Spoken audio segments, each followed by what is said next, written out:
Today, I'll show you how to whip up this basket of bunnies. They're really cute, really easy, and I'll show you how to do it next.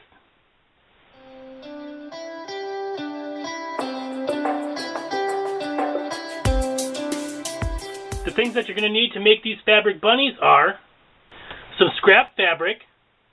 Now this is a great stash buster project. I dug through my scrap box here and found all the fabrics I think will look great as a bunny. You just want 2 pieces of fabric that measure 6 inches by 12 inches. You're also going to need some sort of bunny template. I'll go ahead and leave a link to where I got this one down below. For the bunny's tail, you're going to need something like a pom-pom here. I went ahead and picked out all the white ones from this package. You're going to need ribbon or yarn or even just string, pinking shears, your hot glue gun with glue. You're going to need some sort of stuffing stick. I like to use a pencil with an eraser. It really helps get that stuffing up into the ears. You're also going to need a regular pencil, pen, something to trace your pattern with, and some stuffing.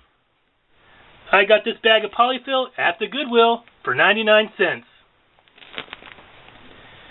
You're also going to need your sewing machine, and today I'll be using white thread. Let's get started. So the very first thing that I did was I went ahead and ironed my fabric, and we're going to lay these so the pretty sides are facing. Next, you want to take your bunny template, and I'll be using a pencil here. Just trace around.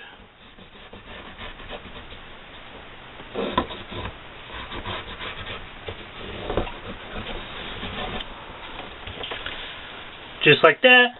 Now this does not have to be pretty at this point. Next thing that I like to do is go ahead and stick some pins in here. I like to just put one here at the bottom, one in each ear,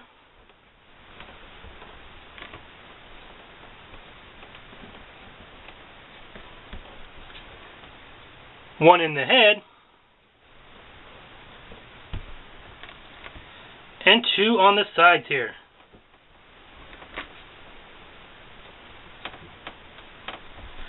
Now that's just going to help everything stay together when I cut it out.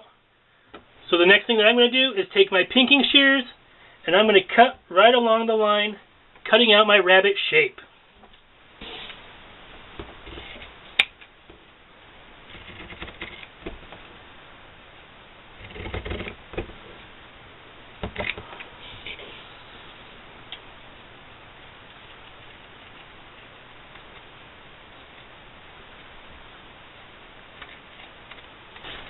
Now that you have your rabbit all cut out, I'm going to take my pins out here for just a minute.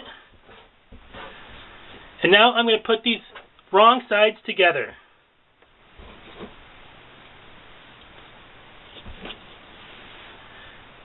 Line it up as best you can. And I like to put the pins back in. This time I'm going to put one in each ear.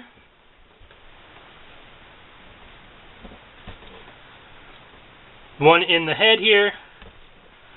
One down the middle, and this time I'm going to leave a 2-inch opening for turning purposes at the bottom of my bunny here. So this measures about 4 inches.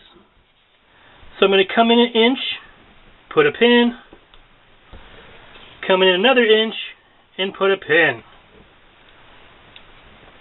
When I go to sew this together, I'm going to leave this part open. So our next step is to take this over to your sewing machine, and with a 1/4 inch seam allowance, I'm going to start right here, and I'm going to sew all the way around my bunny, stopping here, and I'm going to backstitch at the beginning and the end. Alright guys, so I'm over here at my sewing machine. Like I said, I'm going to use a 1/4 inch seam allowance. So basically, I'm just going to run my pinked edge right along the side of my presser foot here.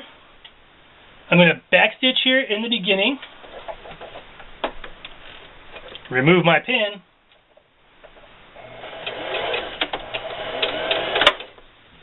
and I'm going to sew all the way around until I get to my next pin here, and I'll stop and backstitch.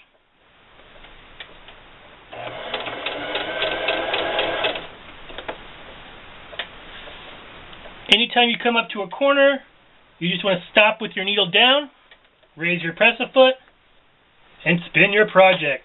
And just keep sewing.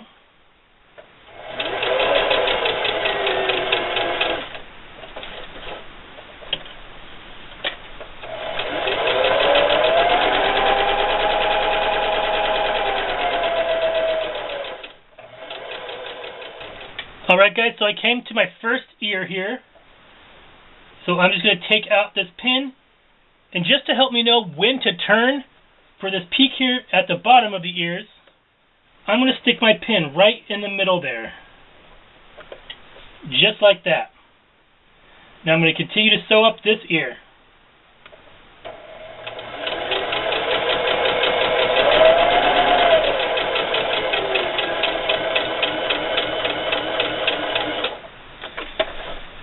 When I got about a 1/4 inch from the top of the ear here, I stopped with my needle down. I'm going to turn my project, and I'm going to continue to sew down until I hit this pin. This pin is going to let me know when it's time to stop, pivot, and start up this next ear.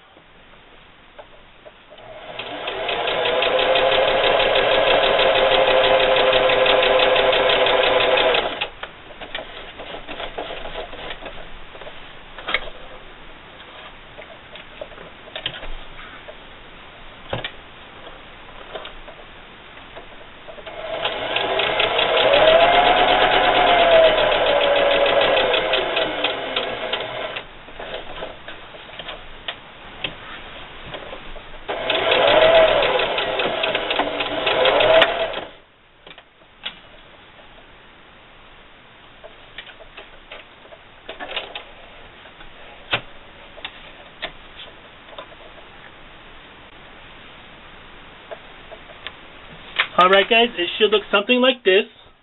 I have my 2-inch opening here at the bottom, and as you can see, because I stuck that pin there, I knew exactly where to turn, so I don't have wonky ears. It's not crucial to be exact, but it does look pretty weird when your ears are off. So the next thing that we're going to do is stuff our bunny. So first you just want to grab some polyfill. I like to start with a little bit first and stuff the ears. So I'm going to stick it in there. You could use a chopstick, a stuffing stick, but I find a pencil with an eraser really helps push that batting up. And I'm going to stuff it into one ear first. Just like that. Now stuff the other ear.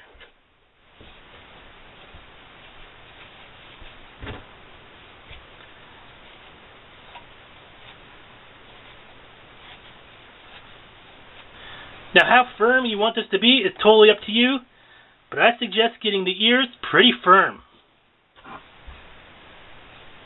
Now just keep stuffing.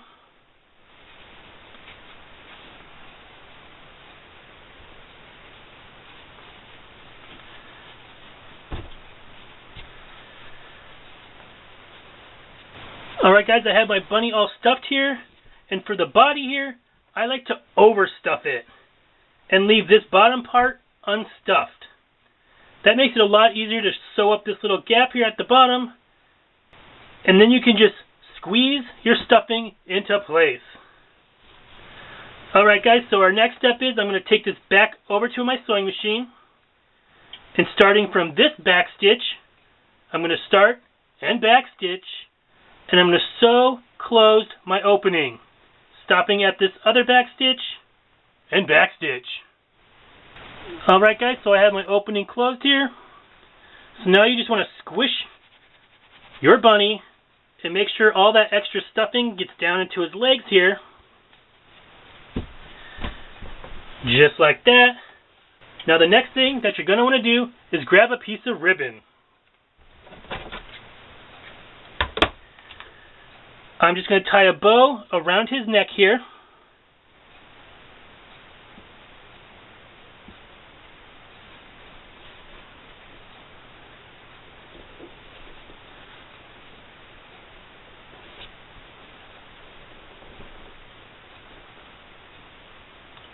Trim off any extra ribbon.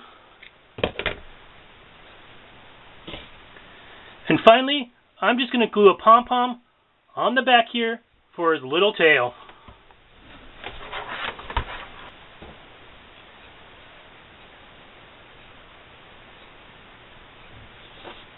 Just like that. Next, you just want to find a cute basket. I'm going to use this wire egg basket to put your bunny in. Now the great thing about these bunnies is if you just find him a honey bunny, turn the lights down low, put on a little Dirks Bentley. My jam this week happens to be black. And in no time at all, you got yourself a basket full of bunnies. They multiplied pretty quickly, well, like bunnies. As you can see here, I use yarn, ribbon, whatever this stuff is for the bows, and whatever fabric I could find. And of course, I had to do a camel bunny. Well, I hope you give this project a try. If you like this video and want to see more of my videos, go down below and hit the big red subscribe button and give this video a big thumbs up. If you have a question about this video or any of my other videos, or would like to leave a suggestion for a future upcoming video, leave me a comment.